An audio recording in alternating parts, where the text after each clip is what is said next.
Well, the legend that is Mr. Bisto Yeti, has made a video saying the hype needs to happen now for TFNation 2026. I have spoken about TFNation, of course, but I haven't done just one of these yammery, excited, no point whatsoever videos. I haven't done one of these for 2026 TFNation yet, and I will be honest, I have been a little bit neglectful of my my usual goings on when it comes to TFNation. I usually always do my information videos. I usually start them pretty early. I know people probably might look at them thinking, bloody hell, it's a bit early to make a TFNation video, but I like to try and get on top of the announcements, like, pretty early on. So, like, now and again throughout the year, I always do gaps whenever I do my videos. I always do gaps. I always purposely wait until enough information has been announced, and then I will accumulate all that and just make a big video. Because there's no real point of just announcing a guest every single time it's announced, or that person's announced. It's like one announcement, one announcement, one announcement. There's no point, So yeah, you get my point there. And but yeah, I finally got my very first information video out a little bit late because we are like 6 weeks away, give or take, and it is fast approaching yet again, and I have neglected to do it sooner, but I finally got it out and got that video out, and I will be doing another one because there has been some more guest announcements, and so I'm going to deliberately wait a little bit longer just in case anything else is announced or mentioned, and I will make a second one, and I will make as many information videos as I need to. If anything crops up, anything important is announced, if a guest cancels, anything like of that nature, I will make the announcement and I will make the video and I will put it in an information video. But yeah, so Mr. Bisto Yeti, my good friend, I think what's happening as well, it's the algorithm not really getting the videos out there to people, because whenever I did TFNation related stuff or TFNation videos on my channel, I usually do or perform better than my regular videos, because there is always a lot of interest and there's always a lot of focus, especially within my subgroup and my friends group that are mutual people that go to TFNation. It is always a thing. It is always a big conversation starter. And but unfortunately, very recently, they've been getting a lot less on my channel, a lot less and out there, acknowledgement. And all I can think of is that a lot of the people that are watching those videos do not even know what the hell I'm talking about. And I think it's only so many people on my sub list, people that are subscribed to me, people that follow me on my social media accounts. I think only so many people that are aware of TFNation are even seeing it or whatever I'm uploading. But it's one of those, unfortunately. It is just one of them, unfortunate. But TFNation is not long away now. The guests are incredible. It is also the 10th anniversary this year for TFNation. It has been 10 years since TFNation took over from Auto Assembly.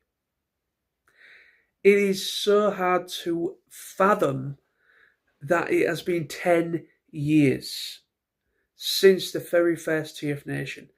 So it's not just celebrating 40 years of Transformers. or is it the movie 40th anniversary of the film? I think, or whatever. You know what I mean? Yeah, it is. Yeah, 40 years of the movie.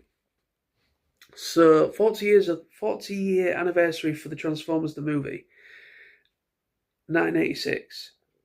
And it is also a celebration for 10 years of the convention. So I am actually quite intrigued of what could be on the cards in regards to celebrating the milestone of 10-year milestone of the event itself.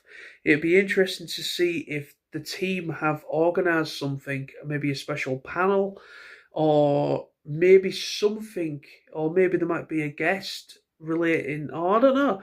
I don't know really. I can only speculate. But the fact that it's 10 years and it's nothing to be sneezed at either, because 10 years to keep a convention going, and also there was 2 years on the bounce that we don't really talk about, where it went virtual because of the whole. Yeah, I'm not going to mention the name. People will know exactly what I'm talking about. Those 2 years where no conventions were allowed to run normally, they all went virtual. And as a result, a lot of conventions went bust and never came back. And it was very touch and go for TFNation over those 2 years because they didn't earn any money through ticket revenue or what they usually would. There was no money because they had to do it all through, like, they had to do it all virtually, and there wasn't earning anything because there wasn't any tickets.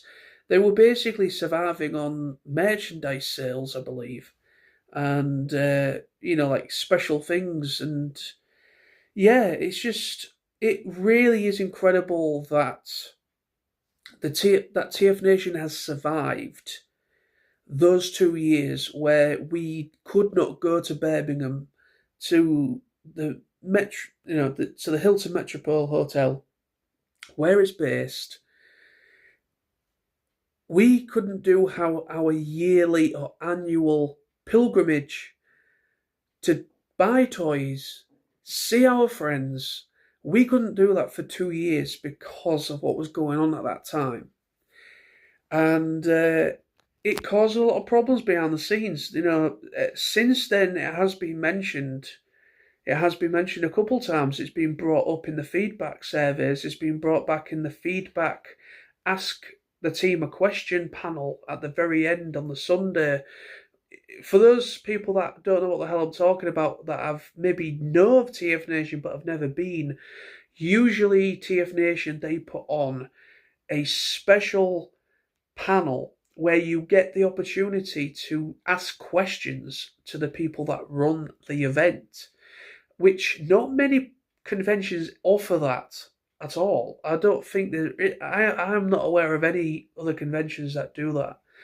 And that just shows just how incredibly trustworthy they are, that the fact that they put themselves on the line like that, and they've been asked questions about price increases of the tickets, which I will agree, the tickets have indeed gone up in price from when, like, the first couple of TFNations, the pricing was a lot lower, but post those two events where we couldn't go to them, it was all virtual. Post those virtual TFNation events, the prices have indeed had to go up because overheads, the cost, because they bring in people that are especially trained for the PA equipment, so that all the tech support people that do all the stuff on the screen, all the music and everything, all that stuff is done by professional people that TFNation bring in, and they have to pay them, because they're doing a job. They're not necessarily fans of Transformers. They're brought in as an external thing. As is same with lighting equipment, and this year almost certainly that will be the case because there's a concert on for Vince DiCola.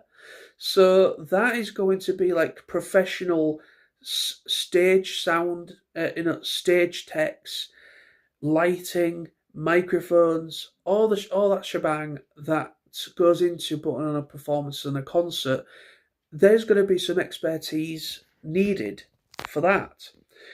And then so yeah, they've got people, they've got overheads. Also, you don't know whether there's been an increase of the agreement side with the hotel. You don't know if that's also a factor as to why the price has gone up. I can only speculate on that. I don't know. I am not affiliated with TFNation in that way, so I don't know. But what I'm going to say is that the stuff the stuff that really is the backbone of what brings us these events is the stuff that they have to pay out for, materials as well as lighting, sound equipment, all that kind of stuff that all goes to what all into it. Everything that needs to happen. Unfortunately, prices have gone up all over the place as a result of what happened, and also you've got so yeah. So unfortunately, they have been very honest about the pricing. Since those two events that were virtual, and I can understand. Also, that they've had to charge for Fridays now. Fridays were usually free. You didn't actually have to pay for a Friday ticket. You only paid for the Saturday and the Sunday and ClubCon if you wished to, which did make it a bit cheaper than, because obviously we're not having to pay for the Friday. It did make it cheaper. But the great thing about the structure of what TFNation have done with the structure is, what I really think is incredible is, well, not incredible, maybe a bad, over exaggerated word there, but you know what I mean. What I like, what I like of what they've done with the pricing system is that you can pick and choose. The only exception is that if you want to do ClubCon, I know ClubCon is not a separate ticketed thing, at least not usually, anyways. You have to have a Saturday ticket in order to have access to the ClubCon, as it's because it's an add-on. It's an add-on to your Saturday ticket. So yeah, that is the only exception. If you want to do ClubCon, you have to have a Saturday day ticket, and then you can have the evening as an add-on. But the Sunday and the Friday, it's up to you whether you want a ticket for those 2 days or not. I think this time around I've opted to not do the Friday.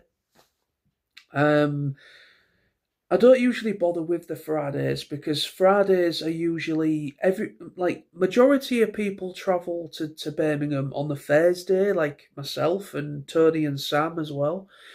But majority of everybody else get there on the Friday. So a big magnitude of people that are travelling get there usually on a Friday. There's a lot more people coming on a Thursday, but there is a lot of people that travel on the Friday, and you get the odd people that come up for the day, or they come up on the Saturday, Sunday, and they go home again. It's each to their own, however people wish to do it. But yeah, usually the Friday I like to kind of have my Fridays free because that is usually the big party day.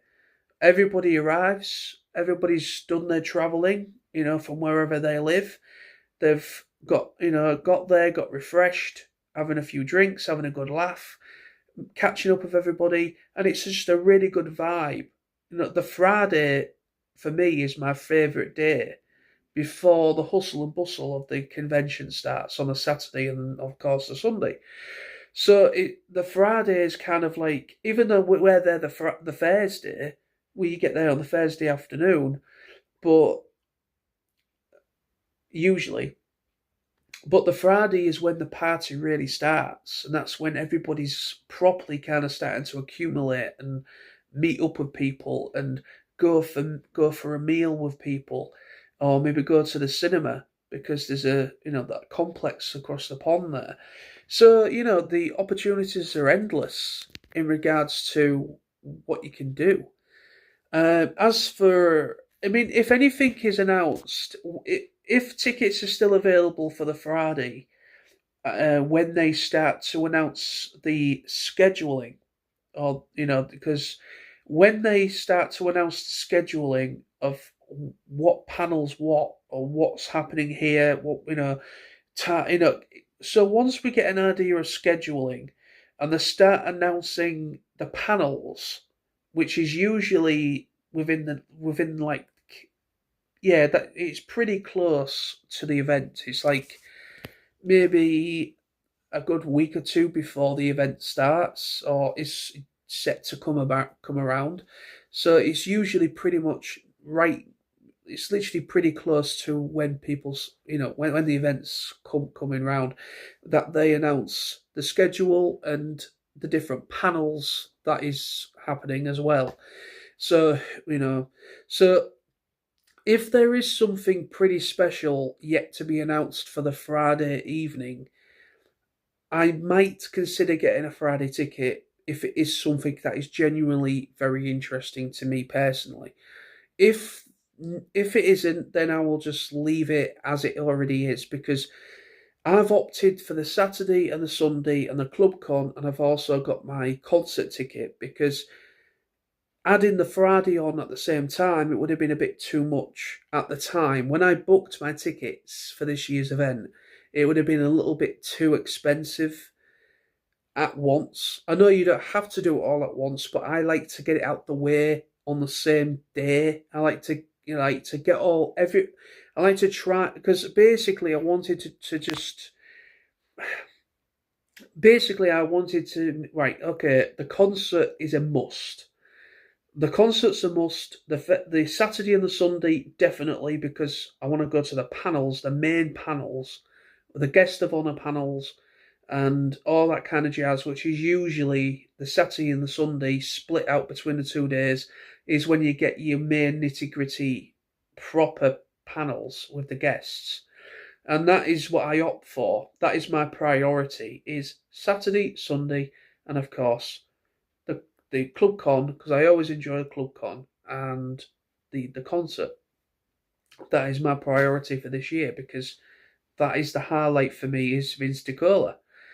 But the guests, my God, Darren Norris, a name I have been asking, not asking, but well, not asking them in person, like face to face, but I have suggested this person's name in the feedback forms. Darren Norris has been one of my voice actor choices uh, for quite a number of years now. And the fact that they finally managed to get him, they finally managed to get Darren Norris to come to TFNation 2026. I am a big Transformers Prime fan. I am a huge fan of that series. And Knockout to be honest, the Decepticons for me are the best characters in that series. Don't get me wrong, the Autobots are good as well. My favourite of the Autobots is RC. Transformers Prime RC is my personal favourite character for the Autobots. She's sassy, she's got a bit of attitude, she's like a big sister to Jack, her human companion. She's an absolute badass in battle. There is some incredible sequences that feature her. I just think personally, RC is a very standout character for the Autobots. Don't get me wrong, Optimus is good as well. All of them are good, but I generally think RC is better. I think for me personally, she stands out more. But for the Decepticons, there's no good or bad characters on the Decepticon side. They all work really, really well. Starscream's incredible. Steve Bloom does an incredible job of his version, his take on Starscream. And then Darren Norris as Knockout. who is the medic, the Decepticon medic, and I just love I just love the banter between him and Starscream, and then you've got the duo dynamic with him and Breakdown as well. I think he's just such a good character, and I really can't wait to meet Darren Norris. And then obviously you've got Scott Brownlee, who was the man that, well, he worked on the Transformers the movie and a lot of other cartoon properties and such, and but he is known for primarily giving the signature voice and sound for Soundwave. He came up with how to make Soundwave sound like he does. So I really can't wait to meet him because he's going to have some really interesting stories of in the booth. He's going to have some really interesting stories because obviously he would have been in the booth, being obviously a sound engineer. So he'd have been working probably as Frank Welker, maybe some stories of Frank Welker, maybe playing some tricks like he used to, like make little noises and make all the sound text and everything. And, Wally Bear was going frantic, wondering what the hell it was. There's some really interesting stories when you talk, when you get some people that worked on the G1 stuff. It's really good. So I'm really looking forward to Scott Brownlee. That's going to be a really, really good panel and meet him as well. The other two voice actors, I will be honest, I'm not all that bothered about meeting, although I will go to the panels and I will just, see what they're about. I'm not massively familiar with their back catalogue. Usually when it comes to voice actors, I watch a lot of animation. I've got other interests besides Transformers. And I know I've got a pretty broad spectrum when it comes to voice actors, but the other two voice actors that are going, James Alexander and Jessica Carroll, are the other two voice actors currently announced. And again, even though I have heard of Baldur's Gate 3, which is a part of the D&D thing, I don't really follow D&D. I've never played it. I don't really know much about it. I know of it, but I've never played it. So I've never played any of the video games or anything. So I don't know much about that world. But I do know that's going to be a big draw to a lot of people that are fans of Dungeons and Dragons, Baldur's Gate 3, and all that stuff. However, the Transformers series that they are both known for, I'm not the biggest fan. However, that's all good because TFNation is not just for a specific dynamic or a specific type of fan that is a fan of this only. They don't just do G1, they don't just do Beast Wars, they don't just do Prime, they don't do, they do a mixture of all sorts because it's not just for the older demographic, it's also to try and bring in new blood, a younger demographic to the event. That's the whole point, It's a celebration of all things Transformers. It's a celebration of all things Transformers, not just one specific type or part of it. So that's the whole idea why they're there, and that is fantastic. That is great. I have no complaints over that whatsoever. It's good logic, because end of the day, you have to cater. You can't just cater for one side of the fan base and keep them happy. You have to try and mix it up a bit so people have got something to check out. Not everybody appreciates Transformers Prime. Not everybody is a fan of Transformers Prime. Not everybody's some people don't even like G1. I know that's a big shock to say, but there are some people out there that just cannot get behind G1 because of the the shocking animation errors, which is definitely very apparent in G1. There is a lot of problems with G1. If you go back to it now, it has not aged very well.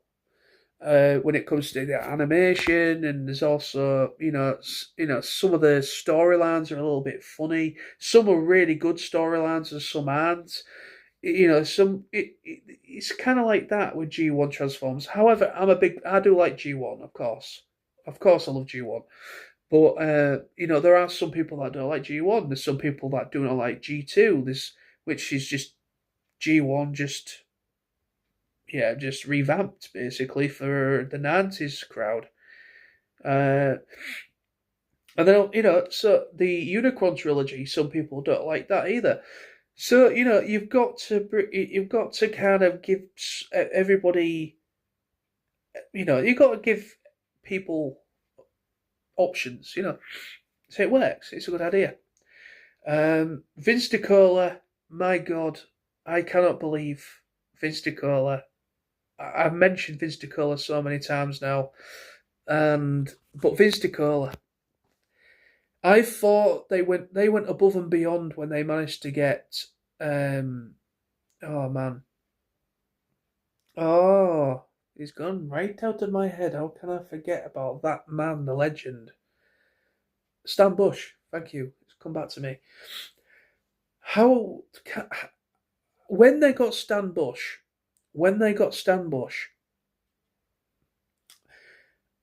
that was astonishing to me. When they got Stan Bush, I think they was still very early into their TFNation journey. They managed to accomplish that within only a couple of years, 2 or 3 years, continuous events, which is incredible. In such a short period run time of the event starting, that they managed to get Stan Bush, and it was full on concert, and it has to be one of the best experiences I've ever had going to a convention. It was fantastic, and the fact that we're finally going to meet the man, the legend that really carried the movie, because of how iconic the soundtrack is, than the score of the movie, the 1986 movie. And that is Vince DiCola. The music he produced for that movie, and other movies as well, is just utterly iconic. So yeah, it's 2026 is shaping up to be a very interesting year. It really, really is. It's really shaping up to be an incredible year. I cannot wait for Vince DiCola, the concert, ClubCon. I can't wait to see you guys. Yeah, you. I don't need to mention names, but you guys out there, my TFNation extended family, my Transformers extended family, you're not friends, you're my extended Transformers TFNation family. I cannot wait to just get there on the Thursday, travelling there with my good friends Sam and Tony. Get there on the Thursday, get sorted. We are at the Arden this year. It's my very first time ever trying the Arden hotel. So it's going to be very interesting. It's probably going to be a bit of annoying because it is quite a further trek. It's a lot further than the other options. And also at a certain time, the access to that hotel is closed off. That's going to be very interesting for Sam to find out, because Sam will probably end up falling asleep in the bar, which he's very much known for, falling asleep randomly, even though people are trying to talk to him, but yet he's just bobbing off in the corner. which I will be honest, I've done that a couple of times myself. But anyway, we are getting old now. We are becoming old men and old people. We are becoming old. Anyway, but but no, it's going to be interesting because it's going to mean probably might have to get the odd cheeky taxi to try and get around the closures, but we'll probably find out something. We'll see what's what. But even if it means, I sleep on the sofa, sleep on the. I don't know if Hilton will be very happy with me using their sofas in the bar as my bed for the night. I don't know if it'll go down too well. But anyway, so that's going to be the video today. It's just a yammer of how excited I am. It doesn't sound like I'm excited, but I am a bit tired because it's been a long day. But I am so excited.